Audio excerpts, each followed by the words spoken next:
ng Duterte. Maraming salamat, Mayor.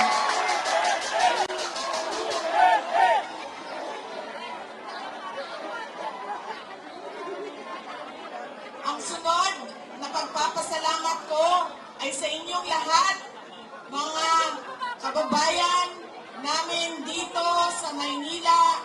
Maraming salamat sa oras ninyo at sa pagkakataon na ibinigay ninyo sa akin at sa amin ngayong gabi na ito. Maraming salamat. Madami sa inyo ang hindi pa, wala pa na nihapon, hindi pa na naghapunan. Marami sa inyo ang hindi pa naghapunan, hindi pa nakaluto, at kanina pa dito, mainit, pero nandito kayo para sa amin at para sa bayan. Maraming salamat sa inyong lahat. Ang susunod ko po, pagpapasalamat, mahal ko kayo, ma'am. Mahalin din natin patuloy ang ating mahal na inang bayan, ang Pilipinas. I love you too. Sister in love na ito, sis. Mahal ko kayo. Kaya ako nandito ngayon. Ang susunod po na pagpapasalamat ay mula po sa pamilya namin. Papasalamat po kami sa pagmamahal, kay dating Pangulong Rodrigo Duterte. Maraming salamat po.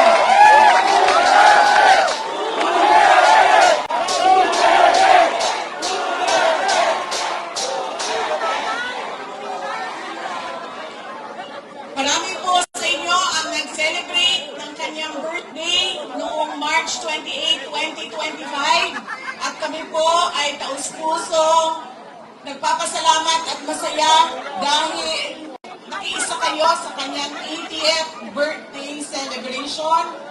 Dahil hindi po lahat tayo ay mabibigyan ng pagkakataon na umabot ng 80 years old. Kaya maraming salamat at sinelebrate nyo ang kanyang 80 years. Ang susunod na pagpasalamat ay mula po sa akin.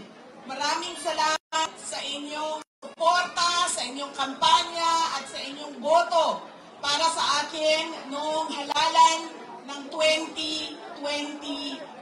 Maraming salamat sa suporta ninyo.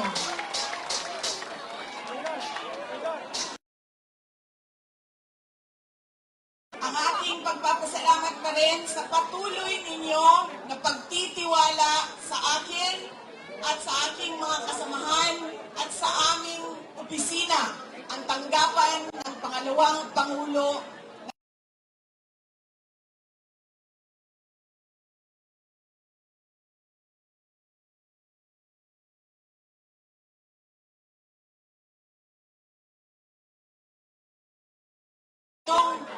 sa pagkakataon na inyong ibinibigay sa amin na makapaglingkod sa ating bayan. Kayo ang amo ang utang ang kabubuton kaninyong sa higayon mo na makaserbisyo sa ato ang nasod. Daghan kayong salamat.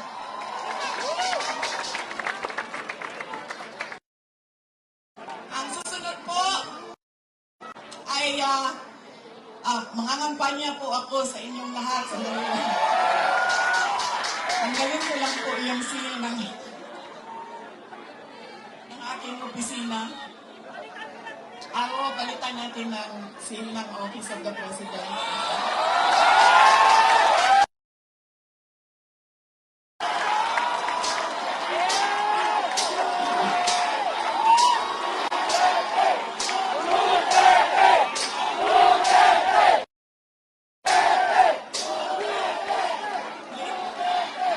Tinanggal ko lang kasi iba kasi yung opisina, iba din yung pangangampanya. Pero kung sa Pangulo lang, kung kayo. Si Isko Moreno o si Sara Duterte, wala kaming problema.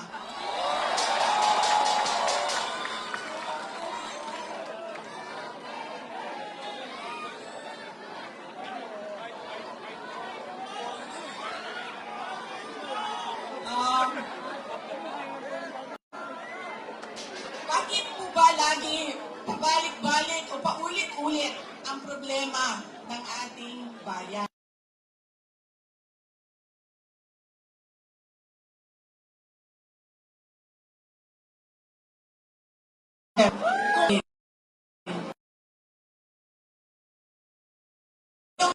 Halalan, marami ang nagtatanong kaming gawin. Wala namang kaming pera, wala kaming makinarya, or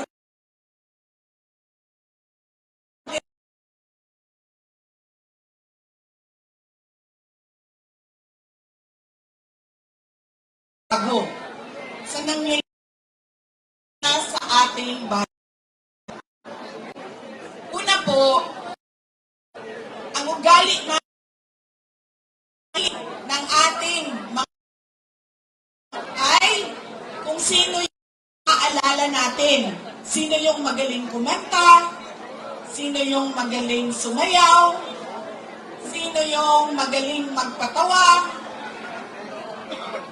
Yaan nang lagi nating naaalala kapag tayo ay hindi na natin tinatanong ano ba ang pangako niya noon na siya ay tumatakbo. Tinupad ba niya ang pangako niya? Diba? Dapat tinatanong natin ang sarili natin, ano bang nagawa ng tao na ito? Nangako siya, sorry ma'am,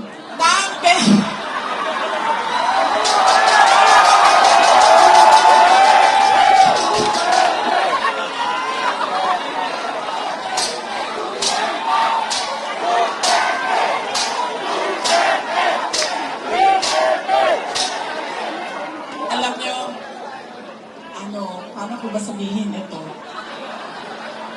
Hindi, ganito. Tulad na lang na magkaibang tao kami ni Pangulong Rodrigo Duterte. Si Pangulong Rodrigo Duterte ay hindi si Inday Sara Duterte. Si Bongbong Marcos ay hindi si Amy Marcos.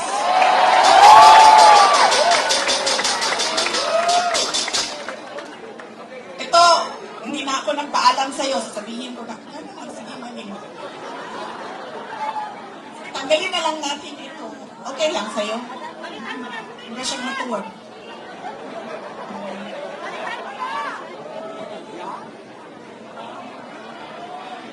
Ganyan na lang.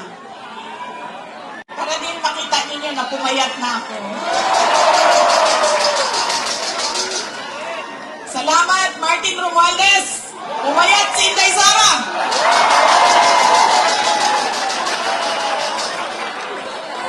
Budget lang ba? Seryoso. Mahal ko kayo, ma'am. Ito, hindi na ako nagpaalam kay Senator Amy, kasi hindi ko naman alam na nandito siya. Noong October 2023, pumunta ako sa kanya. Sabi ko sa kanya, pwede mo ba akong tulungan? Kailangan ko kausapin ang Pangulo. Kasi nakikita ko sa mga plano nila at nabasa ko sa mga plano nila, meron silang ipapile na kaso. So sinamahan niya ako. Ito yung araw bago umalis si dating Pangulong, si Pangulong Bongbong Marcos.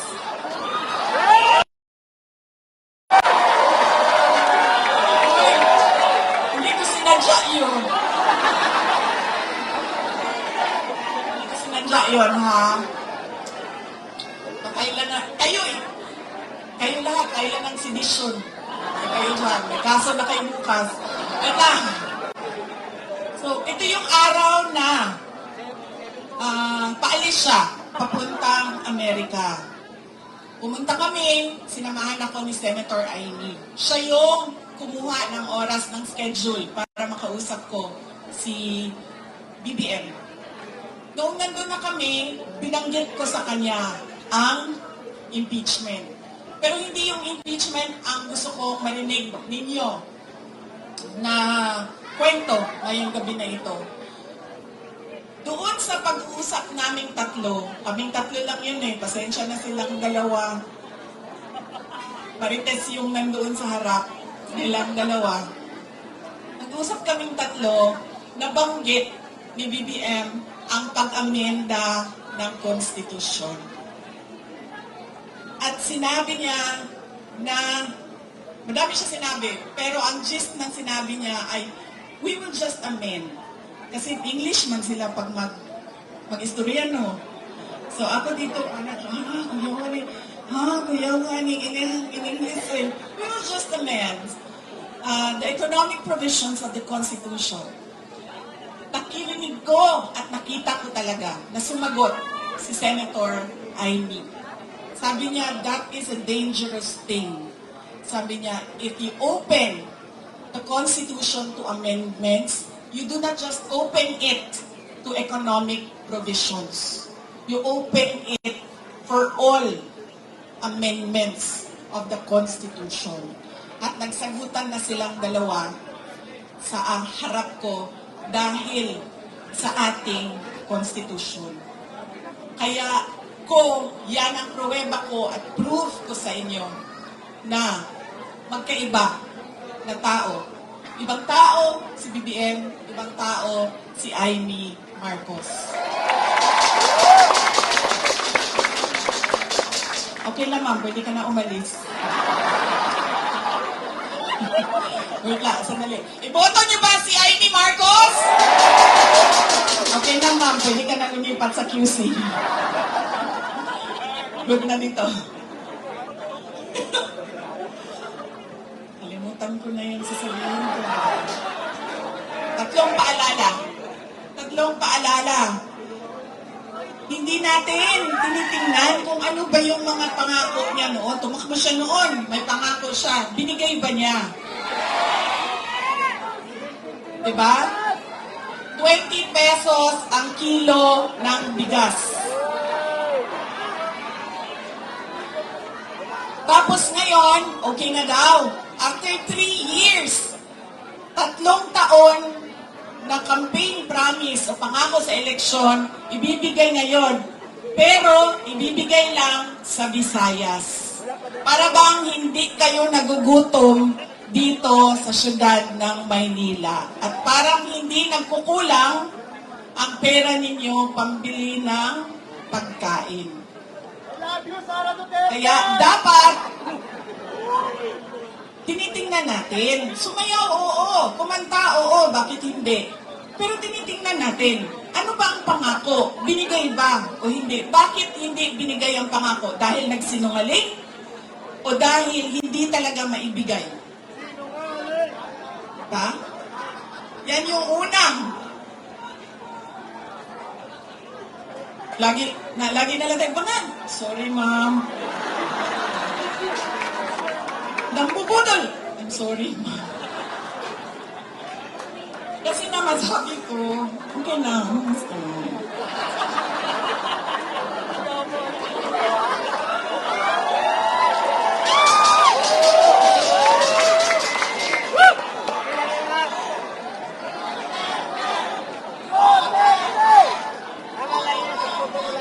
Alam nyo, yung bangag na yan, hindi totoo.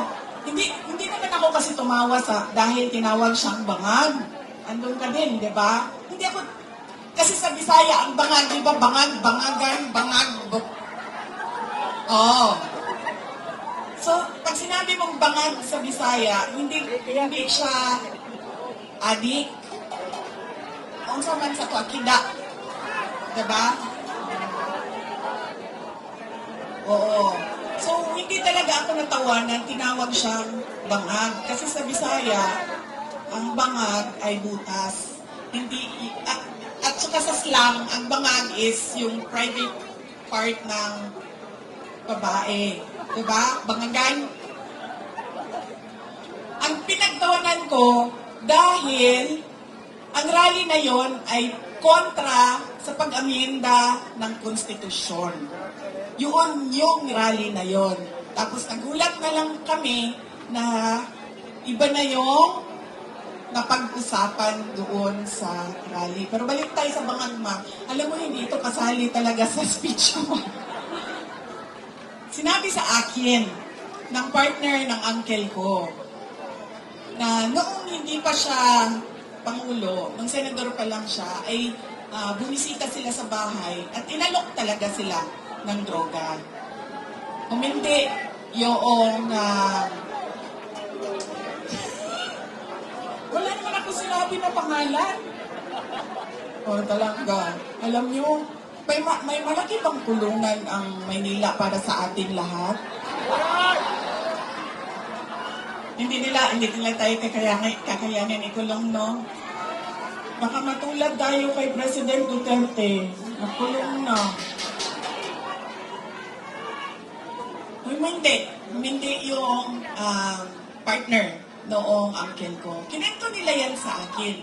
Ang buong akala ko naman, kasi matanda na, di ba, may edad na, natututo ka na sa kung anong mga mali na ginagawa ng kabataan mo, ay nagbabago yung tao. Hindi ko alam na yun na nga ang nangyari. Kaya balik tayo sa paalala, tingnan niyo muna. Pagkatapos niyang kumanta, tanungin ninyo ang sarili ninyo. Noon, nakinig ako sa'yo. Ano ang pangako mo? Binigay mo ba? Kaya dapat pinag-iisipan natin kung iboboto natin o hindi yung tao. Pangalawa, ito, walang makakakontra sa akin nito, kahit saan man sa mundo. Hindi dahil galing yan sa malaking pamilya ng mga politiko ay automatic ang boto ninyo. Hindi dahil anak yan ng Duterte ay automatic ang boto ninyo. Dapat tinatanong nyo ang sarili ninyo, ano ba ang abilidad at kapasidad ng tao na ito na maglingkod para sa bayan. Isa sa mga problema natin ay ang political dynasty. Pero hindi ipinagbabawal ang kung sino man ang may gusto tumakbo. Kaya nasa atin, nasa mga butante ang pagkilatis. Duterte yan. Anong abilidad niyan, anong kapasidad niyan, at sino yan siya. Pangatlo, at huling problema natin, paulit-ulit, behavior, ugali natin sa eleksyon, sa halalan, ay yung palitan ng boto at pera. Dahil ilang beses na kayo tumanggap, magkano bilihan ng boto dito? 1,000? 1,000? Grabe, 1,000 lang? Galing nga, bigas ang dito palitan. Ilang kilo? 5 kilo, so magkano yun? 250? Mga 1,300 total ngayon ang bili. Alam mo, lugi kayo. Taasan niyo yung presyo ninyo. Kasi galing ako doon sa Bacolod kahapon. Tinatanong ko, magkano bili ng boto dito? Noong 2019 daw, 2,000. 2022, 3,000. See? Sabi ko, taasan ninyo ang presyo ninyo. Tapos nung, ito daw, itong eleksyon na ito, 2,000 to 3,000. Sabi ko, hindi niya pa alam kung magkano kasi wala pa namang bilihan. Pero sabi nila, mga daw yung bilihan ng boto doon. Kaya, kulang ang hingi ninyo.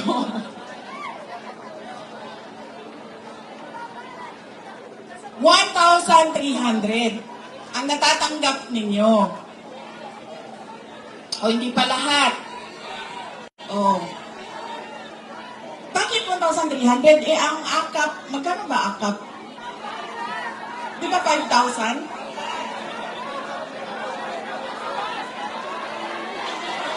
3,000? May kaltas pa yun. Di ba? One for you, one for me, one for you, one for me.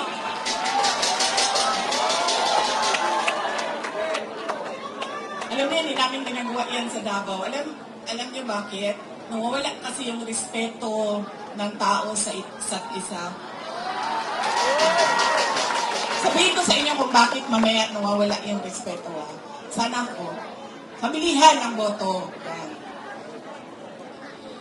Ilang eleksyon na kayo tumanggap ng 1,300? Ilang eleksyon na tumatanggap ang mga botante ng Pilipinas ng pera kapalit ng boto nila. Pero bakit mahirap pa rin ang ating bayan?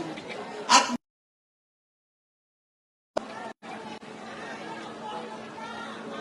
kasi dapat, kung akap yan at galing yan sa gobyerno, tanggapin nyo, pero tanungin nyo naman yung sarili nyo.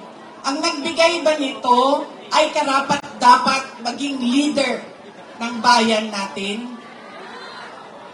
Dahil malamang iposta ko yung isang paa ko, hindi niya pera yang binigay niya sa inyo. Pera yan ng bayan. So, tanggapin. Dahil tulong yan ng bayan. Huwag matakot kung iba ang iboto. Dahil unang-una, nakatago naman yung boto natin. At pangalawa, kung sino man yung manalo na mayor ninyo, na vice mayor ninyo, na konsehal ninyo, na congressman ninyo, ay may obligasyon na tumulong sa taong bayan. Kaya kung sino man yung nakaupo, magbibigay pa rin yan ng tulong sa inyo. Kaya, yan ang kailangan ninyong isaisip. Hindi dahil sikat ang apelido, automatic ang boto. Hindi dahil may kapalit ang aking boto, ay ibibigay ko na. At, may isa? Check ko lang, nakikinig kayo. Ano yung isa? Oh, see? Hindi na nakikinig. Ha? Respeto. Nakakawala talaga ng respeto yung mga pag may palitan ng pera. Yung isa ay wala naman nakinig sa inyo. Huwag ibenta ang boto. Huwag dahil sikat iboto. Ha? O yun nga, dahil sikat iboto. Ano isa?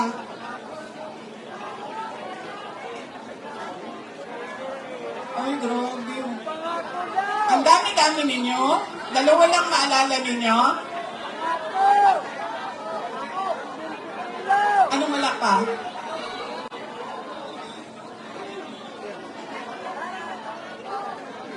Ay, opo.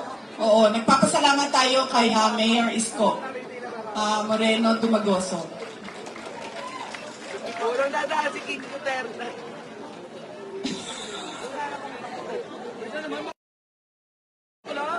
Ano? Bakit yung tasting? Oh, King Duterte, ano? Daniel, ano? Oh, ano yung isa? Check ko lang kung nakikinig ka.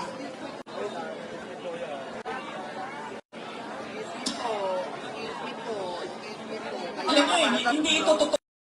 Like, drawing lang ito. Drawing lang ito. Kanina, sinasabihan ko yung gumagawa ng mukha ko. Sabi ko, alam mo, para akong naglalakad na kilay.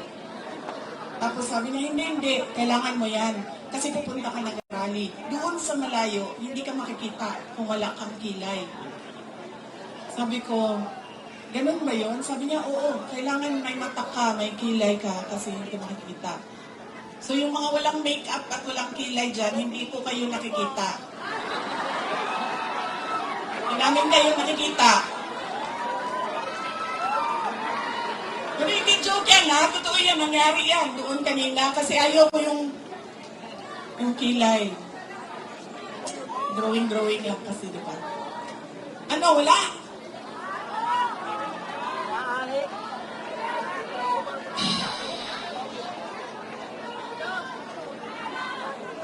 Marami ang nangangamusta kay President Duterte. Kung saan man ako pumupunta, nangungumusta sila lahat. Tapos nagpapasabi pa sila, kanina, meron ilan dyan sa likod na pakisabi, kamusta kay Tatay Digong. Kahit hindi ko siya kilala, lagi yung mga tao, hindi ko kilala sa pangalan, sinasabi nila, pakikumusta kay Tatay Digong. Ayun. Siya po ay nakakulong. Anak po ako ng nakakulong na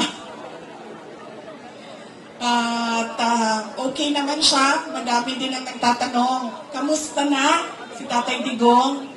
Sinasabi ko, lagi okay naman siya. Ang problema lang ay hindi siya marunong maglaba, magluto, at maglinis ng kwarto. Dahil yon ay ginagawa sa kanya lagi ng mga asawa niya. Madami pong asawa ang aking tatay.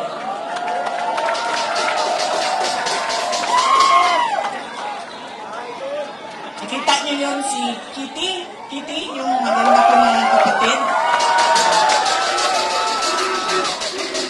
Iba po yung nanay niya. Kasalukuyan po, dalawa yung girlfriend na nandoon nag-aantay na makalabas si Pangulong Rodrigo Duterte. Totoo yan.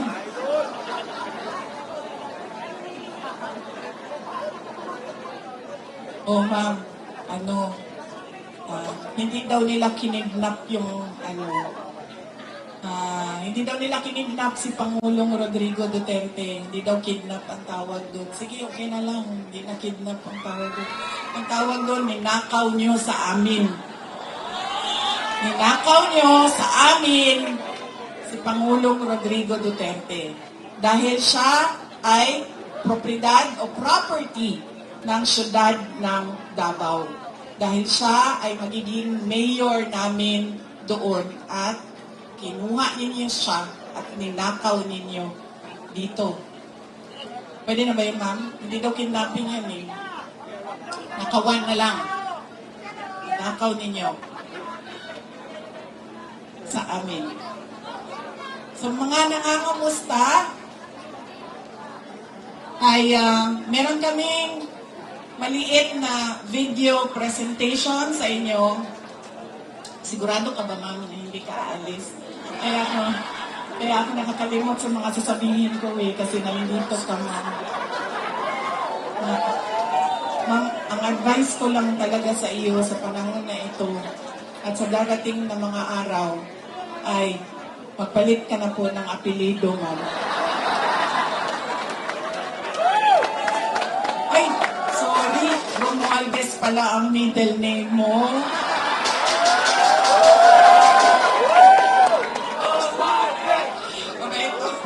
Sabi ko nga, matino na tao, si Senator Amy Marcos. Ready na? Ang ADP? Okay. Thank you. Separated poverty in the Philippines is at its highest in 21 years. Teacher says she often complains about being hungry. Pagpapalili ng isang babae dahil umano sa konsehan sa droga. Pinagkataga hanggang sa mamatay ang natutulog maglola. Ang bugbugi ng dalawang Kasi never know. At bakit yung mga tao gumagamit ng drugs? Ito, nandun din sila addict. Gala, mga batang nagra-rugby, nagkalat sa gitna ng daan. Mga taong pinagbabaril habang bumili ng pagkain sa karinderya. Sumahalat sa social media ang video ito ng pamamalit sa mga Instead of going to school, they spend their days scavenging to earn money. Nagpapamenteng trabaho ang suspect at gumagamit pa umano ng droga. Good luck sa atin lahat. Sa halip na tutukan ang kumakalam na sikmura ng mga Pilipino. Krimen, droga at korupsyon. Mas inuna ang sariling interes at kasakiman sa kapangyarihan. itinapong palabas ng bansa ang nag-iisang Pangulo na siyang tunay na nagmahal sa bayan. Mula nang si Tatay Digong ang naging Pangulo, tumahimik yung mga Pilipino.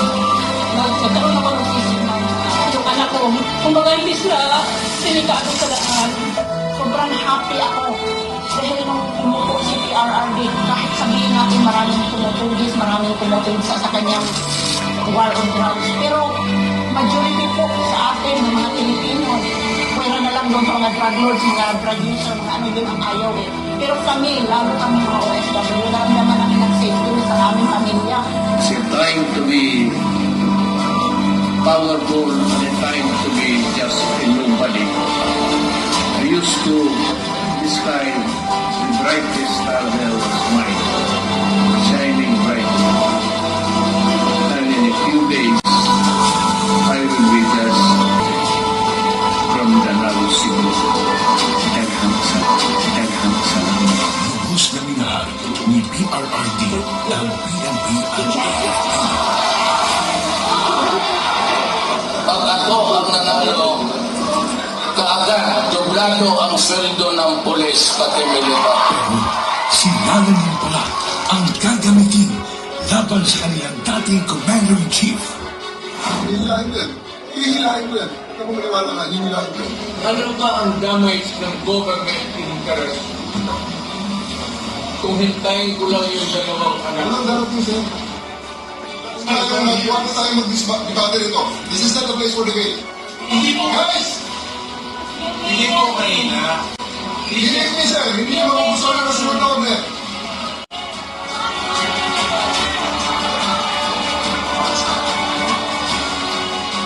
Napilitan sa serbisyo ang iba dahil sa order na isang bagang na namumuno sa kanila. Former Philippine leader Rodrigo Duterte has been taken into custody by the International Criminal Court. Yun ang simula ng pagliyab ng damdamin ng mga Pilipinong nagmamahal kay Tatay Digong.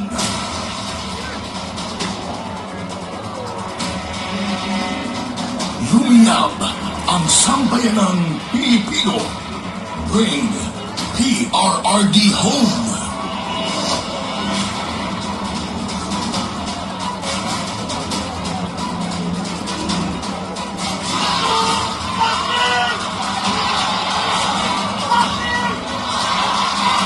Iisa lang ang sigaw. Duterte saan man sa mundo.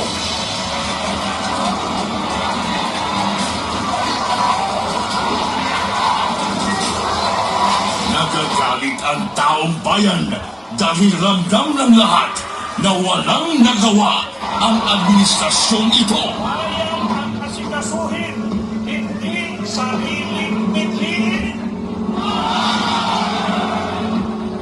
Nais nating katawanin ang nagkakaisang damdamin ng milyong-milyong Pilipino at isapiling ang kanilang pinag-isang mithiin para sa isang mapayapa at nagkakaisang Pilipino.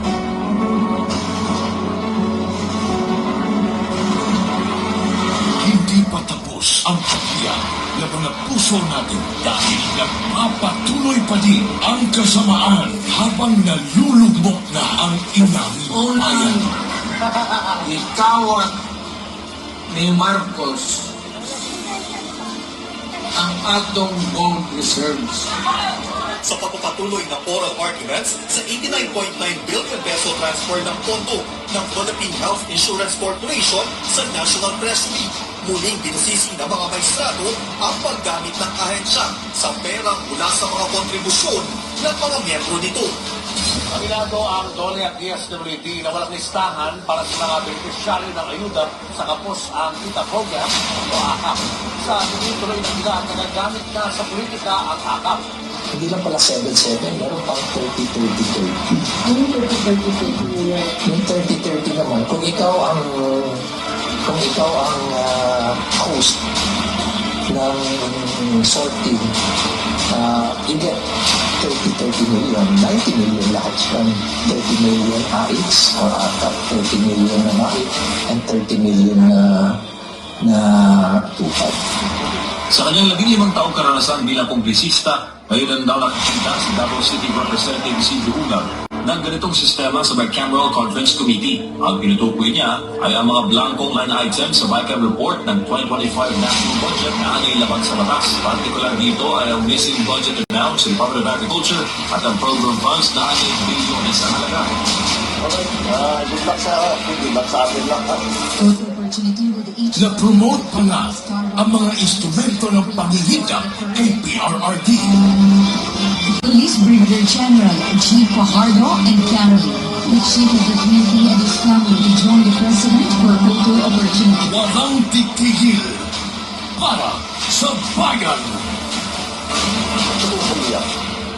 Maybe when I say my farewell, if I get to live in the last day of my term, I'd like to say something and maybe I'll cry. Gusto kong umiyak dahil hindi ko anong taong binigay nila ng pagmamahal sa ito. You can save the Philippines. Act now. Vote Duterte.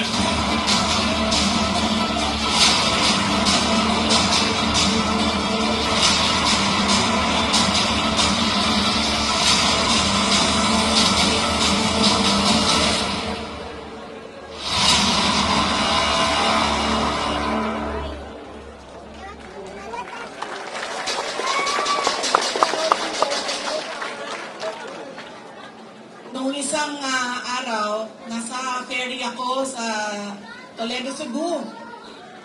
Patawid kami papuntang San Carlos City sa Negros Occidental. Tumawag sa akin si Pangulong Duterte. Sabi niya sa akin, idiretso ko na daw ay nakikiusap na iboto ang 10 kandidato ng Duterte. Diretso. Mamaya, ma'am, idagdag kita. Sandali lang.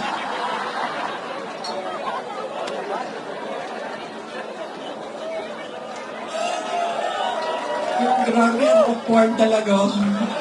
Grabe. Kabado. Hindi ikaw ang pinapahirapan ko, ha? Ikaw ang nagpapahirap sa akin ngayong gabi na ito. Hihirapan ako kasi, alam mo, magkaibigan tayo. Alam ko kung gaano katino at gaano katalino.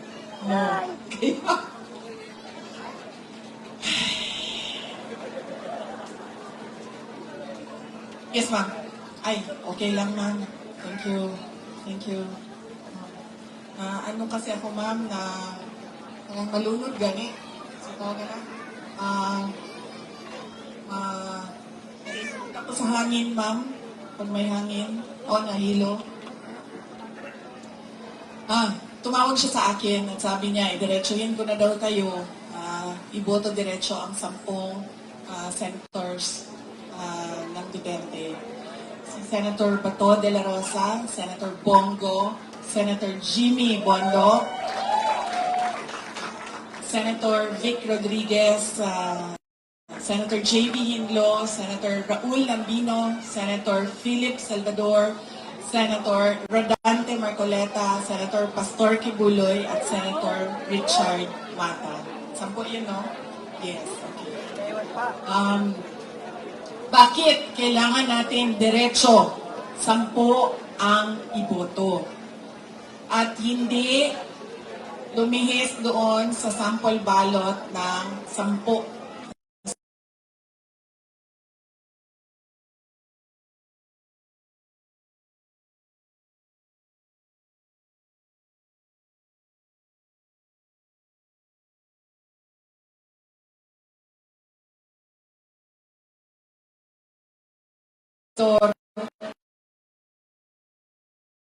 Mahabol nung dagdag bawas sa dulo ng ranking. Kaya kailangan diretso 10 Duterte. At ang susunod na rason ay noong ako ay tumakbo noong 2022. Ang plataforma namin ay pagkakaisa at pagtutuloy ng nasimulan ni Pangulong Duterte. Pagtutuloy ng pagbabago. unity at continuity. Hindi nangyari ang unity at continuity. Ang nangyari ay puro na lang benggahan sa politika. At wala nang nangyari sa bayan. Puro na lang bigay ng pera na hindi naman nakikita kung totoo ba talaga na yung buong budget ay ibinigay sa mga kababayan natin. Dahil minsan sinasabi ninyo 3,000, minsan 1,000. So hindi natin alam dahil walang listahan ang pagbigay ng pera. Bakit kailangan diretso ang boto sa 10 senador? Mahirap habulin ang dayaan, kaya kailangan boto ninyo diretso. At kailangan ng continuity at unity. Dahil silang 10 ay naiintindihan nila kung ano ang pagtutuloy sa nasimulan ni Pangulong Rodrigo Duterte. Tayo ay may karapatan na bumoto ng 12 senador. 10 lang ang senador ng Duterte. Kaya nandito si Senator Amy Marcos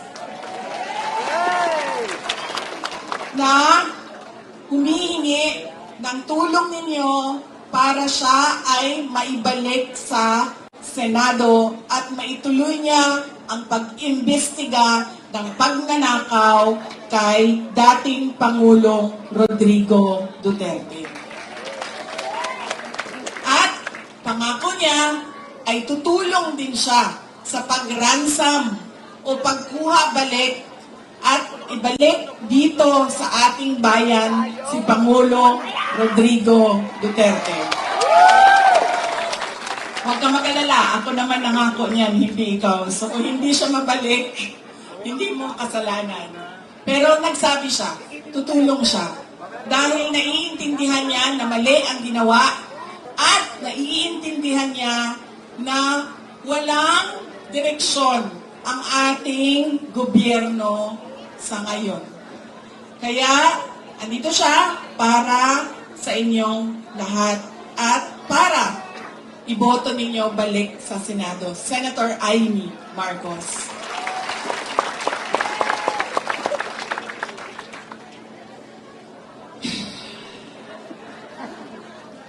So, ang nakalimutan ninyo kanina ay yung pangako. Sabi ko, di ba, check ninyo ang pangako kung natupad ba bago ninyo iboto ulit.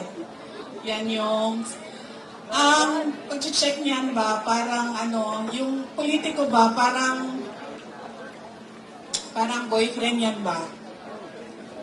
Diba? Ang lalaki kapag nanliligaw, isasabihin sa iyo ang lahat, bibigay sa iyo ang lahat, sasabihan ka, ano sasabihin, ma'am? Hindi kita iiwan, ano pa? Mahal na mahal kita, ano pa? Hindi kita pababayaan. Ikaw lang mag-isa. Ha? Hindi kita papaiyakin. Pero anong ginawa nila sa inyo? Pinaiyak. Iniwan. Sinaktan. Ganyan. Ganyan ang isipin ninyo. Pagpili ninyo ng mga kandidato ngayon. Ang pangako, 20 pesos ang kilo ng bigas. Na hanggang ngayon, ay hindi pa naibibigay. Kaya, anong pwede ninyong gawin? Huwag ninyo, alam mo, tayong dalawa talaga makukulong dyan sa tanggalin mo. Huwag ninyo iboto ang mga kandidato niya. Dahil ang mga kandidato niya ay nagsasabi sa kanya na okay lang na magsinungaling ka. Okay lang na hindi mo tuparin ang pangako mo sa mga tao. Huwag ninyo iboto ang mga kandidato ni Nino na nangako na hindi. So, sino ang mga, alam nyo, nagtataka ako sa inyo, ha? Yung congressman ninyo dito,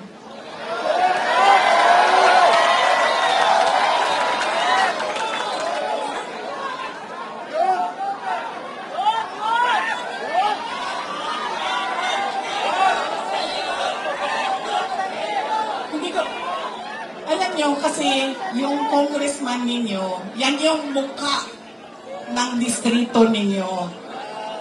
Yan yung pambato ninyo doon sa House of Representatives. Unang-una, sobrang laki ng liig niya.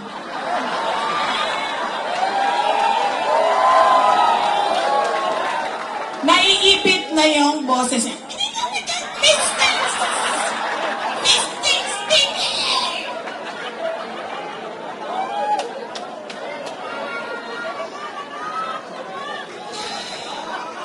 Pangalawa, sabi ko dapat magaling, di ba? Yung congressman na pinili ninyo, simbak ko yung mga taga second district sa Kuan. Uy! Inakusahan niya ako ng lahat. Inakusahan niya ako ng lahat-lahat na, pero wala man lang siyang isang ebidensya na sinabi na ito ang nagpapatotoo na buwisit talaga yung babaeng Inday Sara na yan. Wala. Kaya pag bumili kayo ng muka ng distrito ninyo,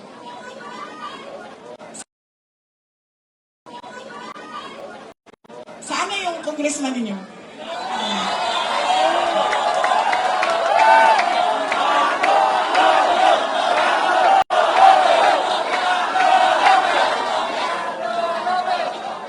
Ganitong klaseng pagmumukha ang ilagay ninyo sa Kongreso.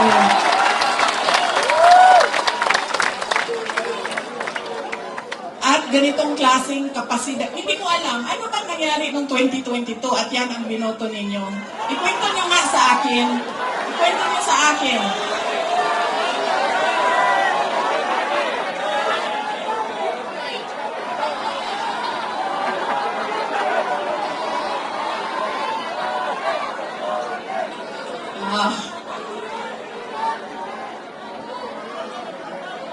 Yan na ang sinasabi.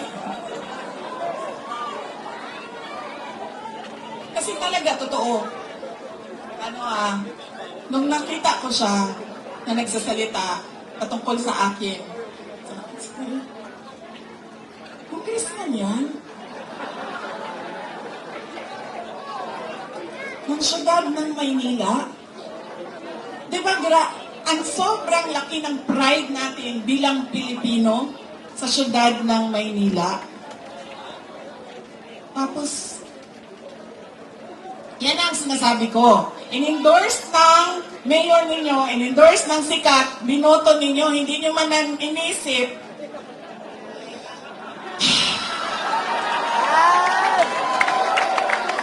Yan! Yan ang sinasabi ko sa inyo. Kasi, ang ugali natin, in-endorse ng sikat ang apelido, kinabuto ko na ito. Sumayaw, kumanta, napatawa ako, bahala na yung pangako mo, hindi natatupad, okay ka na. Yan ang, kita niyo, nasaan na yung bansa natin ngayon. Nasa tangkungan na tayo. Ay, sorry, in-endorse ko din pala sa BBM. Hinihingi ako ng patawad.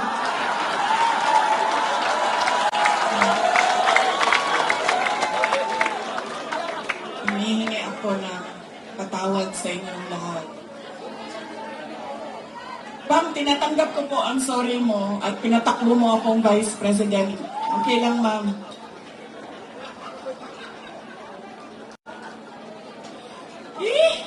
Ang sabi, mamuli na to, uy. Di ba mo mamuli? Ang sabi, kaya nga tinanggal ko yung seal ko dito kanina kasi alam ko na po anong mangyayari sa kampanya na ito. Alam ko na po kung anong mangyayari sa kampanya na ito ngayong gabi. Alam ko!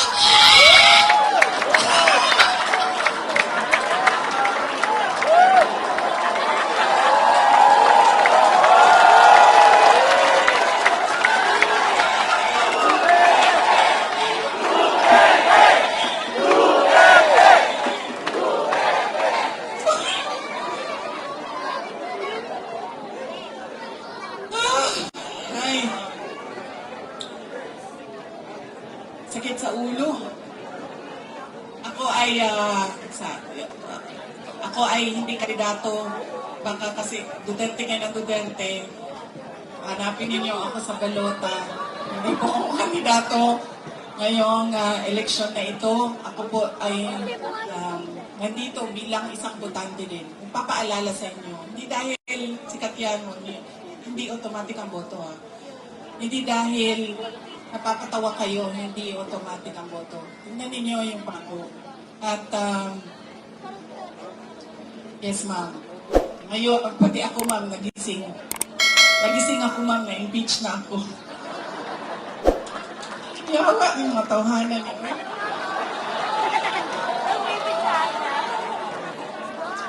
Sira ng ano.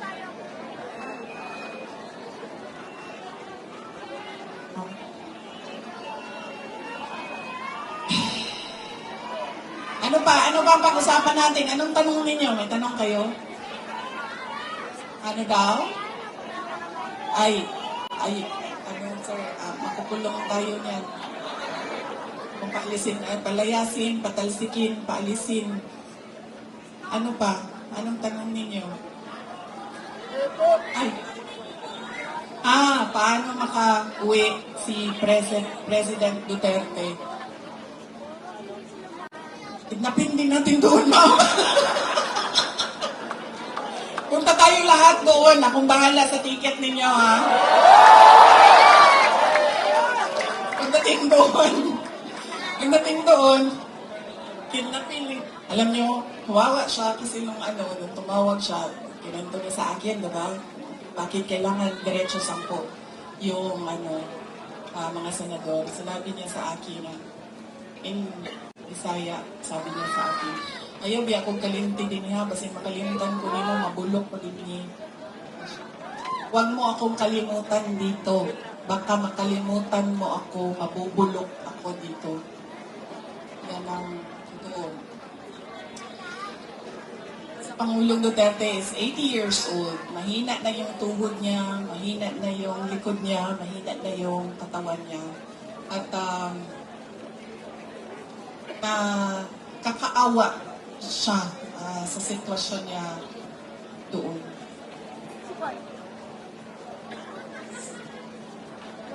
Sabi ko sa kanya, matuto ka na lang magluto ng itlog, mabilis lang yan.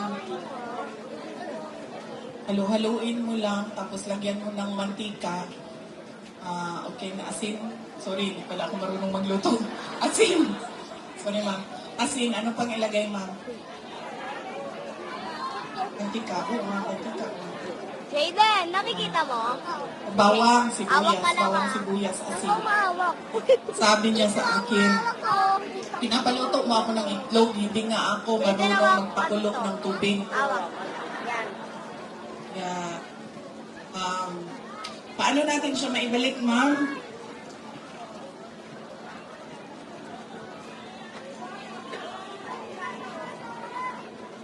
Ituloy lang natin yung kanyang nasimulan na pagbabago.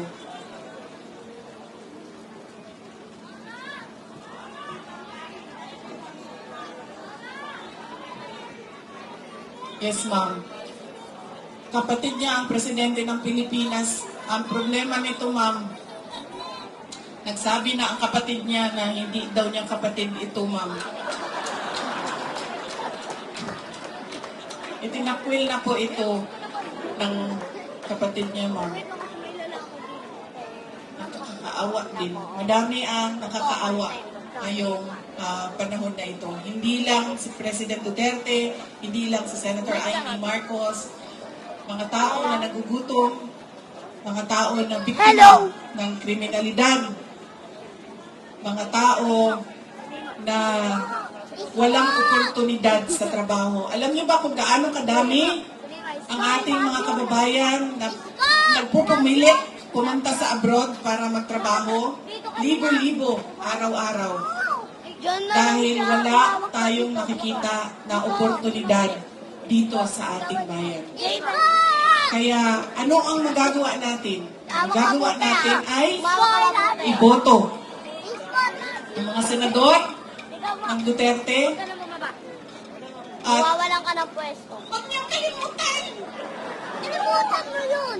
O, dito. Amaw ka. Hindi, babalik talaga ako dito! Diyan! Huwag niyong kalimutan iboto Wala si kayo Carla na Lopez, makakanood. ang ating congressman.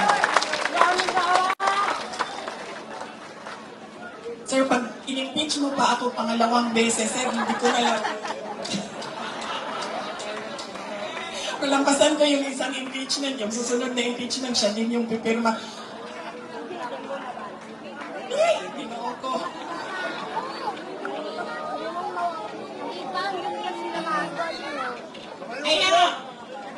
Kaya, ulitin ko po yung pagpapasalamat ko sa inyong lahat, sa oras ninyo, sa panahon ninyo, sa pakikinig ninyo, sa pasensya ninyo, sa pagmamahal ninyo, at sa inyong patuloy na pagtitiwala sa akin, sa dating Pangulong Rodrigo Duterte at sa aming pamilya. At salamat po, Mayor Isko Moreno Dumagoso, sa pagpapahiram ng microphone, kuryente, LED wall at stage ngayong gabi na ito. Napakabait niyo po. Alam niyo ba, mahirap maghanap ng stage. Subukan mo ba? Mahirap maghanap ng stage. Oo nga eh. 2 bangko dapat, Mayor, kasi hindi ako kinakaya ng isa lang. Sabi nung kasama ko kahapon, ayan na yung chair, tumayo ko na lang dyan. Sabi ko, kulang yan, kung makinig isa, hindi ako kaya ng, isa lang, dapat 2 bangko. 2 na yung rally, okay na. Bayad na, ganito, ganyan. Tapos nung gabi na, papunta na ako dun sa rally, sinabi sa akin, ay, hindi ka pwede sumampa sa stage namin. Dahil, dahil Duterte ka. Mahirap talaga maghanap ng stage ngayon.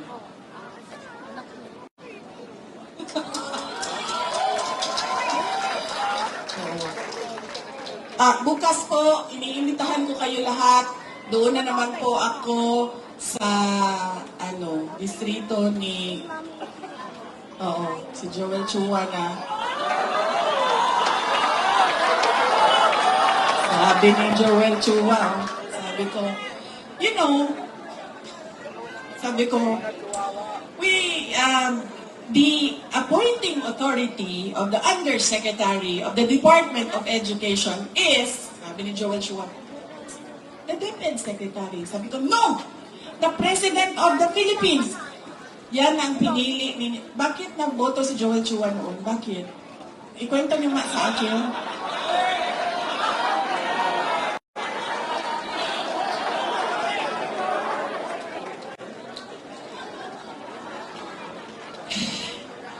Saan kayo nakahanap ng abogado na hindi niya alam kung sino ang nag-a-appoint ng undersecretary ng isang departamento? Dito sa Maynila, mahanap niyo yan, si Joel Chua, doon sa distrito niya. Yan ang sinasabi ko. Dahil inendorso ng sikat at magaling na mayor, hindi nyo na inisip, tama ba na iboto ko itong tao na ito? Mukha yan ng distrito ninyo. Yan ang magsasalita para sa inyong lahat. Kaya siguraduhin ninyo maganda ang boses, may nalalaman, at may sinasabi ang inyong mga kandidato at mga leader. Dahil yan, muna inyong ang garbo din sa inyong distrito. Yan ang pride ng inyong distrito, ng inyong syudad. Ang lahat na nagawa natin ay para sa Diyos, sa bayan, at sa bawat pamilyang Pilipino. Syukran.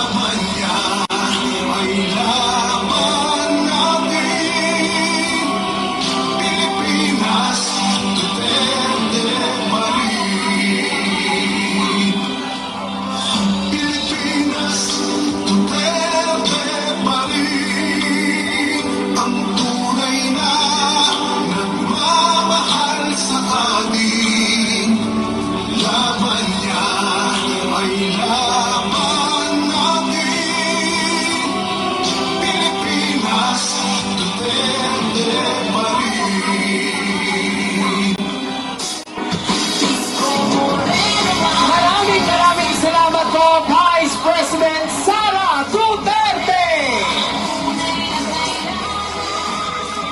At hindi po, maraming salamat din po, Norme Isko Moreno Domagoso at Vice Mayor Chi Atienza!